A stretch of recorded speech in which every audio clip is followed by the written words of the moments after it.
All right, here we go, guys. And in front of you, you see 8 rods. And for years, I've resisted the urge to do a gear video. I've never done one.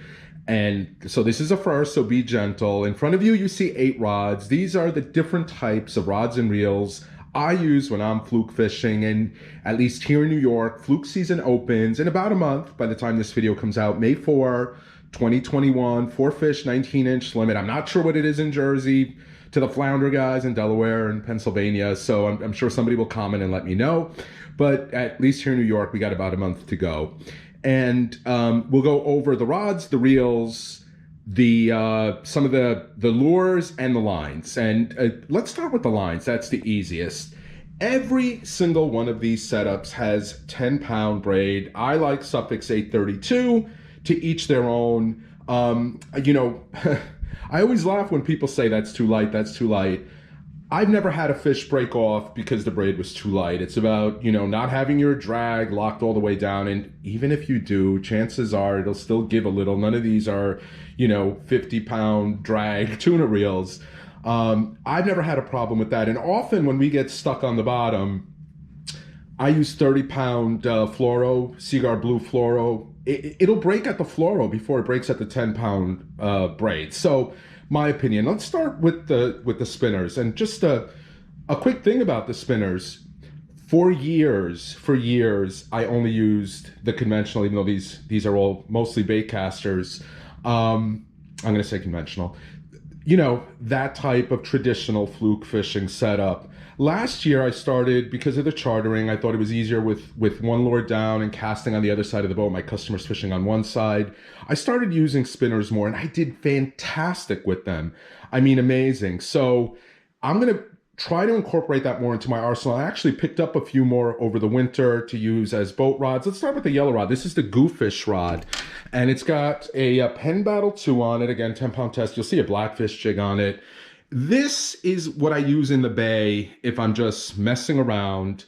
I will not go over 1 ounce with this rod. It's not a rod meant for heavy duty actions. You won't see this rod on any of my Montauk trips.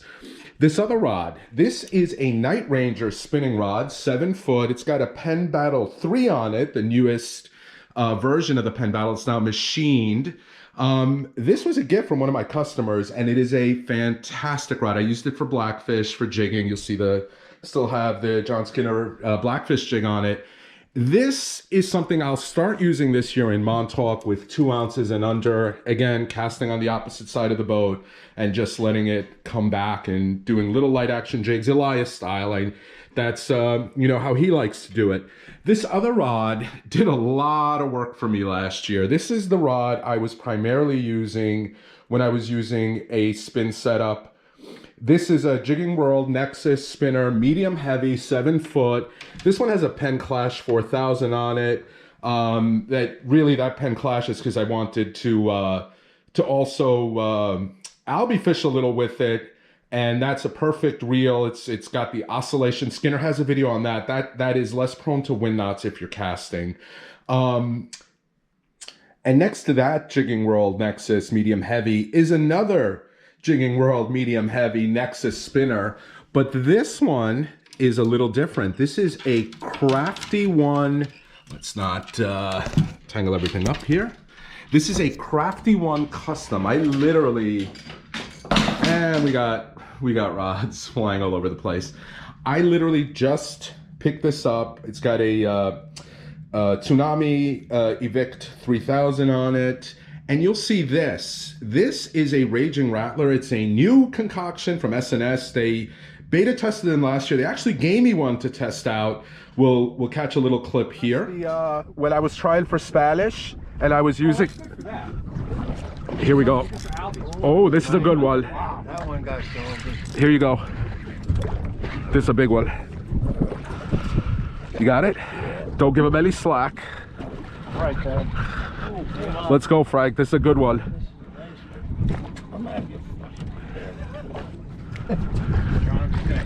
Yep, I'm just bringing up Frank's line. Oh, sorry. Thank you, Skinner. All right, Frank. Oh, okay. Reel up slowly with them. No, that's not why it's so heavy. It's a big fish, that's why it's so heavy. All right, so we're gonna have to, don't give up any slack. Skinner, I might need your help here. I'm coming over. All right, I think you might have, no, you did it. I would rather he pick up a little bit, maybe I can get it off the rig. No, he's free, he's free. Oh, wonderful. Okay, so it's all fish.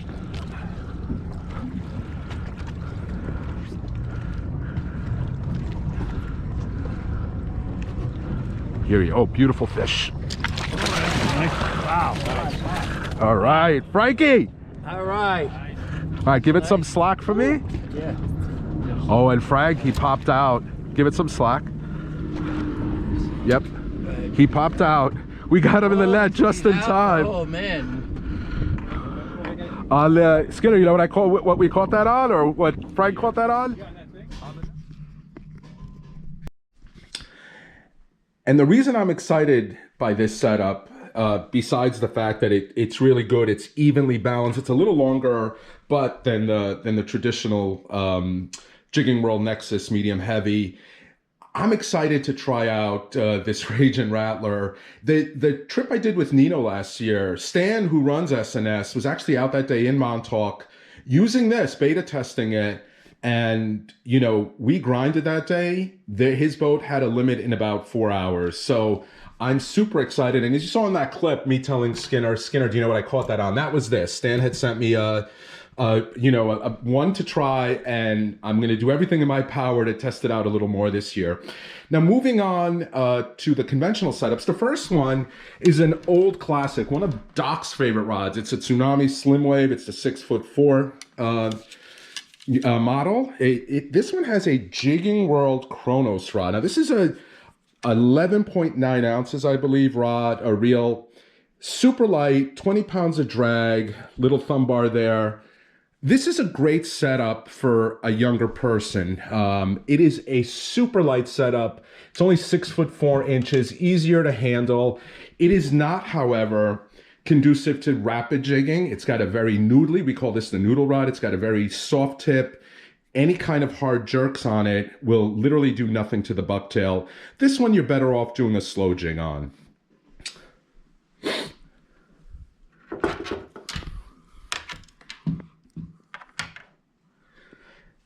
And now moving over to this orange rod, this is the gold standard in my opinion.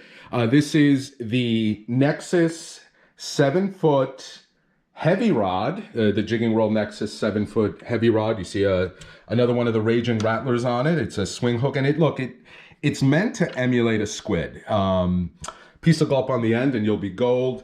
This is the model that Skinner made famous, 4 inches chopped off the top. I love this. It's a great rod. It has spring. When you chop 4 inches, you can use, any type of bucktail up to 6 ounces. With the previous heavy model, if you went above 4, or if you were at 4 or above, it really was a little too noodly at the tip. Chopping 4 inches solves that. It also has great spring in the middle, which acts as a shock absorber when you're fighting a big fish. And I have all my boat rods paired with Accurist Energy reels. They were, when I started buying them, a little beefed up version of the Accurist.